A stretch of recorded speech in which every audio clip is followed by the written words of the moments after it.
Hey guys and welcome back to Best Car Picks. CR-EV വാങ്ങുകയാണെങ്കിൽ base മോഡലാണ് വാങ്ങുന്നത് ഏറ്റവും നല്ലത് എന്ന് പറയത്തക്ക ഒരു വേരിയൻ്റ് ആണ് ടാറ്റ ഇവിടെ കൊണ്ടുവന്നിരിക്കുന്നത്. പ്രൈസും വലിയ കാര്യമായിട്ടില്ല. 18.79 lakhs സ്റ്റാർട്ട് ചെയ്യുന്നത്. അതുമാത്രമല്ല നമുക്ക് റിയവൽഡറി കൺഫിഗറേഷനാണ് ഈ വണ്ടി കിട്ടുന്നത്. പിന്നെ ഫീച്ചേഴ്സ് എന്തൊക്കെയുണ്ടെന്നുള്ള ഞാൻ പറഞ്ഞുതരാം. അത് ശരിക്കും ഈ പ്രൈസ് പോയിന്റിൽ വേറൊരു വണ്ടിയിൽ നമുക്ക് കിട്ടുന്നില്ല എന്ന് പറയേണ്ടി വരും ഈ സൈസൊക്കെ വെച്ചിട്ട്.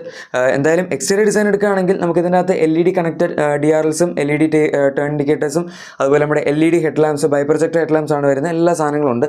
LED ഫോഗ് ലാംപ്സ് മാത്രമേ നിങ്ങൾക്ക് ആകപ്പാടെ മിസ് ചെയ്യുള്ളൂ. ബാക്കി സാധനങ്ങളൊക്കെ അവൈലബിൾ ആണ്. ടാറ്റയുടെ ഒരു വൈറ്റ് കളർ ലോഗോയാണ് ഇവിടെ കൊടുത്തിരിക്കുന്നത്. ഇലുമിനേറ്റഡ് ആണ്. പിന്നെ നമുക്ക് താഴത്താണ് ഇതിൻ്റെ അകത്ത് ഗ്ലോസി ബ്ലാക്ക് ഫിനിഷ് ഒക്കെ വരുന്നത്. ഇവരുടെ ഇലക്ട്രിക് ഡിസൈൻ എന്താണോ സെയിം സംഭവം തന്നെയാണ് ഇവിടെ ക്യാരി ഓവർ ചെയ്തിരിക്കുന്നത്.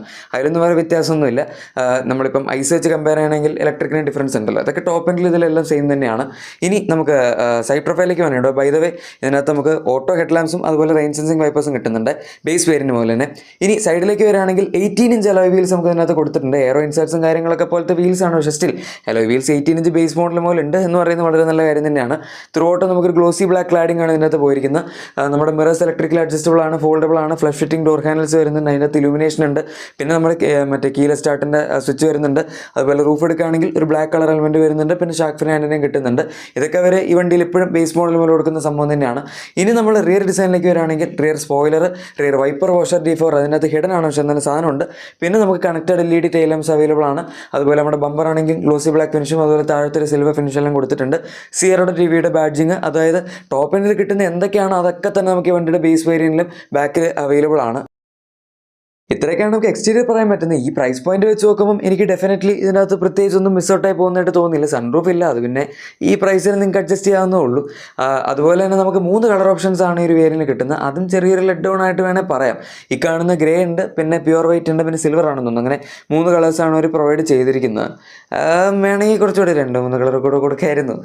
സോ അതാണ് നമ്മുടെ എക്സ്റ്റീരിയർ ഡിസൈൻ. ഇനി നമുക്ക് ഇതിൻ്റെ ഇൻറ്റീരിയറിൽ എന്തൊക്കെയുണ്ട് എന്ന് നോക്കാം.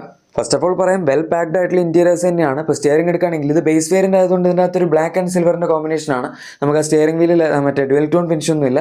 പിന്നെ ലെതർ ഫിനിഷൊന്നും അവർ കൊടുത്തിട്ടില്ല. പക്ഷേ എന്നാലും steering mode controls, cruise control വരെ ഇതിനകത്ത് അവൈലബിൾ ആണ്. അതുപോലെ ഡോർ പാഡ്സിനകത്ത് നമുക്ക് ഡ്രൈവർ വിൻഡോയിൽ ഓട്ടോ അപ് ഡൗൺ ഫംഗ്ഷൻ കൊടുത്തിട്ടുണ്ട്. പിന്നെ ആ ടച്ച് ബേസ്ഡ് കൺട്രോൾസും സാധനങ്ങളൊക്കെ ഇതിനകത്ത് കിട്ടുന്നുണ്ട്. നമുക്ക് ഇൻസ്റ്റൻറ്റ് ക്ലസ്റ്റർ വരുന്ന 10.25 inch ആണ്. ടോപ്പ് എൻഡിൽ കിട്ടുന്ന സെയിം ക്ലസ്റ്റർ തന്നെയാണ് ഇതിൻ്റെ അകത്ത് കിട്ടുന്നത്. സോ അതിനകത്ത് നമുക്ക് മറ്റേ അഡാസിൻ്റെ ഡീറ്റെയിൽസ് സാധനങ്ങളൊന്നും ഇല്ലാന്നേ ഉള്ളൂ. ബാക്കിയെല്ലാം സെയിം ആണ്. പിന്നെ ചെറിയൊരു കവറിങ് അതിൻ്റെ അകത്ത് കൊടുത്തിട്ടുണ്ട്. അത് അവർ കൊടുക്കുന്നതാണ് 2 ഡിസ്പ്ലേയുള്ള വണ്ടികളിൽ. ഇനി സെൻറ്ററിലേക്ക് വരികയാണെങ്കിൽ നമുക്ക് 12.3 inch സ്ക്രീനാണ് ബേസ് മോഡൽ മേലെ അവർ കൊടുക്കുന്നത്. അഗെയിൻ അതും വളരെ നല്ല കാര്യം തന്നെ. പിന്നെ ഇതിനകത്ത് ഫീച്ചേഴ്സിൽ വേറെ കോംപ്രമൈസ് ഒന്നും ഇല്ല. നമുക്ക് ആർക്കേഡ് TV ഉണ്ട്. അതുപോലെ ടാറ്റയുടെ റൂട്ട് പ്ലാനർ എന്ന് പറഞ്ഞൊരു സാധനമുണ്ട്. പിന്നെ നമുക്ക് ഈ ആൻഡ്രോയിഡ് ഓട്ടോ കണക്ട് ചെയ്യുകയാണെങ്കിൽ എത്ര പെർസെൻറ്റേജ് ആണ് നമുക്ക് വണ്ടിയിൽ ഇപ്പോൾ ഉള്ളത്, നമ്മളവിടെ എത്തുമ്പോൾ എത്ര പെർസെൻറ്റേജ് ആയിരിക്കും, അതിൻ്റെ ഇടയിലുള്ള ചാർജസ്, അതുപോലെ വണ്ടി നമുക്ക് മറ്റേ പൈസ ഇതിൻ്റെ അകത്ത് തന്നെ കൊടുക്കാൻ പറ്റുന്ന പരിപാടി, എല്ലാ സാധനങ്ങളും ബേസ് മോഡൽ മേലെ കൊടുത്തിട്ടുണ്ട്. അതുപോലെ നമുക്ക് ഓട്ടോ AC അവൈലബിൾ ആണ് ബേസ് മോഡൽ പോലെ. ടോപ്പിൽ ഡ്യുവൽ സോൺ ഉണ്ട്, ഇതിനകത്ത് സിംഗിൾ സോണേ ഉള്ളൂ. അതിൻ്റെ ഇവിടേക്ക് വരികയാണെങ്കിൽ നമുക്ക് ഇലക്ട്രോണിക് പാർക്കിംഗ് ബ്രേക്ക് അവർ കൊടുത്തിട്ടുണ്ട്. ഫ്രണ്ടിൽ നമുക്ക് സ്ലൈഡ് ചെയ്യാൻ പറ്റുന്ന തരത്തിലുള്ള ഒരു സെൻട്രൽ ആംറസ്റ്റും കൊടുത്തിട്ടുണ്ട്. പിന്നെ 8 സ്പീക്കേഴ്സ് അവർ ബേസ് മോഡൽ പോലെ തന്നെ കൊടുക്കുന്നുണ്ട്. അതാണ് സംഭവം. നിങ്ങൾക്ക് ഡാഷ്ബോർഡിലോട്ട് കാണാം. ഇതാണ് ഞാൻ പറഞ്ഞൊരു ഓഫ് വൈറ്റ് പോലത്തെ ഫിനിഷ്, ഓർ മേ ബി വേറെ എന്തൊരു ഫിനിഷ്. അതുപോലെ നമുക്ക് ഒരു ബ്ലാക്കിൻ്റെ കോമ്പിനേഷൻ, പിന്നെ കുറച്ച് സിൽവർ ആക്സൻസ് ഒക്കെ ആയിട്ട് അവർ കൊടുത്തിട്ടുണ്ട്. സോഫ്റ്റ് ടച്ച് മെറ്റീരിയൽസ് ഡോർ പാഡ്സിലൊക്കെ ചെറിയ സ്ഥലങ്ങളിലുണ്ട്. ഡാഷ്ബോർഡിൽ ഏതായാലും ഇല്ല. അത് നമുക്ക് ടോപ്പിൻ്റെ നല്ല സോഫ്റ്റ് ടച്ച് മെറ്റീരിയൽസ് ആണ് ഇതിനകത്ത് കിട്ടുന്നത്. ഏതായാലും മാനുവൽ ഡേ നൈറ്റ് എയർ വിംസും ക്യാബിൻ ലാമ്പ് സാധനങ്ങളൊക്കെ തന്നെ കൊടുത്തിട്ടുണ്ട്. സൺറൂഫ് മാത്രമേ ഇതിനകത്ത് മിസ്സിംഗ് ആയിട്ടുള്ളൊരു സംഭവമുള്ളൂ. ഇനി സീറ്റ്സിന് ഡിസൈൻ ആക്ച്വലി നമുക്ക് ടോപ്പിൽ കിട്ടുന്ന പോലെ തന്നെയാണ്. പക്ഷേ ഒരു ഫാബ്രിക് ഫിനിഷാണ് കൊടുത്തിരിക്കുന്നത്. തൈ സപ്പോർട്ട് നമുക്ക് മാനുവലി എക്സ്റ്റെൻഡ് ചെയ്യാനുള്ള ഓപ്ഷനൊന്നും ഇല്ല. പക്ഷെ എന്നാലും അത്യാവശ്യം തൈ സപ്പോർട്ടുള്ള സീറ്റ് തന്നെയാണ് ഒരു ഇതിനകത്ത് ഓഫർ ചെയ്യുന്നത്. അതുകൊണ്ട് കുഴപ്പമില്ല. കളർ കോമ്പിനേഷൻ നിങ്ങൾക്ക് കാണാം. ഓഫ് വൈറ്റ് ആൻഡ് ബ്ലാക്കിൻ്റെ കോമ്പിനേഷനാണ് പിടിച്ചിരിക്കുന്നത്.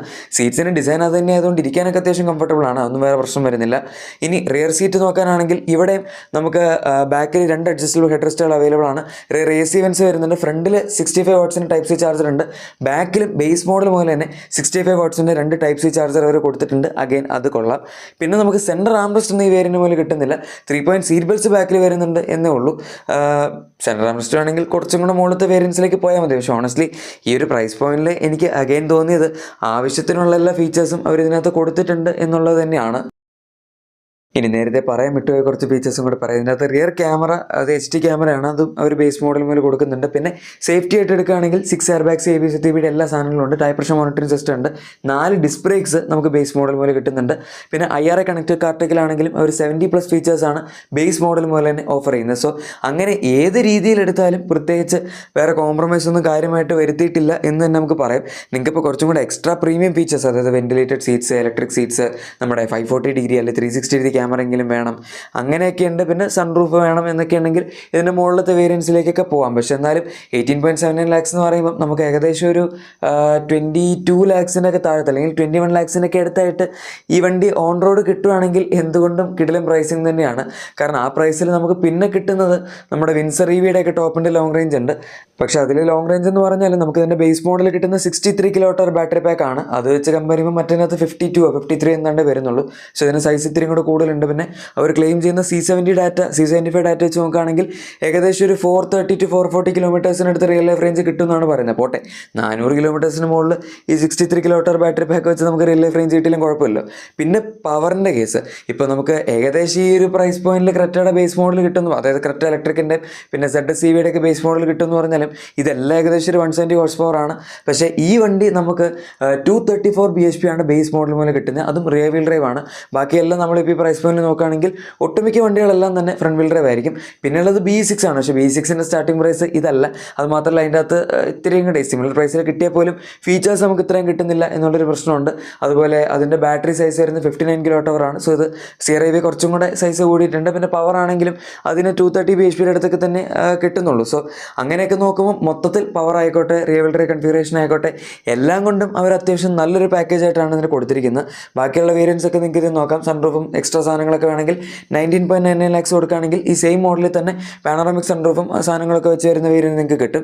അതിന് മുകളിലേക്ക് പോകുകയാണെങ്കിലും റിയർ വീൽ ഡ്രൈവിൽ തന്നെ നമുക്ക് 63 kWh ആണെങ്കിൽ 22.79 lakhs വരെയാണ് maximum prices. Empowered variant, empowered A ആണെങ്കിൽ നമുക്ക് 75 kWh വരെ കിട്ടുന്നുള്ളൂ. അത് 22.19 lakhs സ്റ്റാർട്ട് 24.79 lakhs വരെയാണ് പോകുന്നത്. ഇനി 75 kWh തന്നെ ക്വാഡ് വീൽ ഡ്രൈവ് വരുന്നുണ്ട്, അത് 25.99 lakhs ആണ് എക്സ്ഷോറൂം പ്രൈസ് വരുന്നത്. ഇത്രയും ഫീച്ചേഴ്സ് വരുന്നതുകൊണ്ട് തന്നെയാണ് എനിക്ക് കോമ്പറ്റീഷൻ വെച്ച് കമ്പയർ ചെയ്യുമ്പോൾ പ്രൈസിങ് അത്യാവശ്യം നന്നായിട്ട് തോന്നിയത്. ഇപ്പോൾ ക്വാഡ് വീൽ ഡ്രൈവ് തന്നെ എടുക്കണമെന്ന് പ്രത്യേകിച്ച് നിർബന്ധമൊന്നുമില്ല.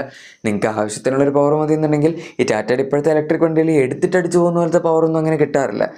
ക്വാഡ് വീൽ ഡ്രൈവ് എടുക്കുകയാണെങ്കിൽ പിന്നെ കുഴപ്പമുണ്ടാവില്ല. പക്ഷെ എന്നാലും റിയർ വീൽ ഡ്രൈവ് ഇപ്പോൾ ഹാരിയർ EV ആണെങ്കിലും അതിനൊക്കെ കമ്പാരിറ്റീവ്ലി കുറച്ചുകൂടെ വെയിറ്റ് കൂടുതലാണ്. പക്ഷെ എന്നാൽ പോലും ഭയങ്കര ഫാസ്റ്റ് ഒന്നും അല്ല. ഏകദേശം 9 സെക്കൻഡ്സിനടുത്തൊക്കെയാണ് 0 to 100 എത്തുന്നത്. അത് 234 bhp ഉണ്ട് എന്ന് പറഞ്ഞാലും ഈ വണ്ടിയും സോ ഏകദേശം നമുക്ക് അത് അല്ലെങ്കിൽ അതിനേക്കാൾ ഇത്തിരി കൂടെ ഫാസ്റ്റായിട്ട് എത്തും എന്ന് പറയാം. പക്ഷേ ക്വാഡ് വീൽ ഡ്രൈവിൻ്റെ അത്രയും ഫാസ്റ്റ് ആയിരിക്കില്ല. പിന്നെ ഭയങ്കര ലീനിയർ ആയിട്ടുള്ള ആക്സലറേഷനാണ് ടാറ്റയുടെ ഇലക്ട്രിക് വണ്ടിയിൽ ഇപ്പോൾ നമുക്ക് കിട്ടുന്നത്.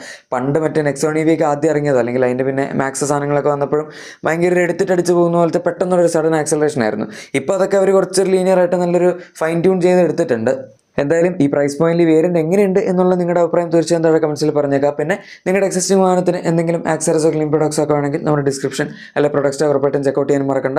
വീഡിയോ ഇഷ്ടപ്പെട്ടെങ്കിൽ തീർച്ചയായും ലൈക്കും സബ്സ്ക്രൈബും ഷെയർ ഒക്കെ ചെയ്ത് നമ്മൾ സപ്പോർട്ട് ചെയ്തേക്കാം. നമുക്ക് മറ്റൊരു വീഡിയോയിൽ കാണാം. അതുവരെ thank you for watching my video and good bye.